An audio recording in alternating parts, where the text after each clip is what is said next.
ഇച്ഛ, ആശ, അപേക്ഷ, ആകാംക്ഷ.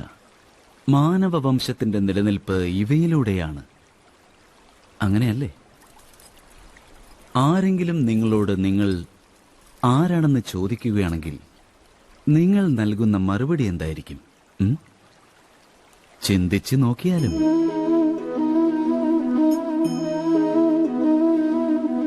നിങ്ങളുടെ ആഗ്രഹങ്ങൾ തന്നെയാണ് നിങ്ങളുടെ ജീവിതത്തിന്റെ വ്യാഖ്യാനമെന്ന് അപ്പോൾ നിങ്ങൾക്ക് മനസ്സിലാകുന്നതാണ്. എന്തെങ്കിലും നേടുമ്പോഴുണ്ടാകുന്ന സന്തോഷവും അത് നഷ്ടപ്പെടുമ്പോഴുണ്ടാകുന്ന വ്യാകുലതയും അതുമാത്രമാണ് നിങ്ങൾ. മനുഷ്യർക്ക് ജരാനര ബാധിച്ചാലും മരണം കൺമുന്നിൽ വന്നു നിന്നാലും മോഹമെന്ന മായാജാലത്തെ മനസ്സ് കൈവെടിയുന്നില്ല. ആഗ്രഹങ്ങൾ അവരെ തുരത്തുകയാണ്. എപ്രകാരമെന്നാൽ വേട്ടക്കാരൻ ഇരയെ തുരത്തും പോലെ.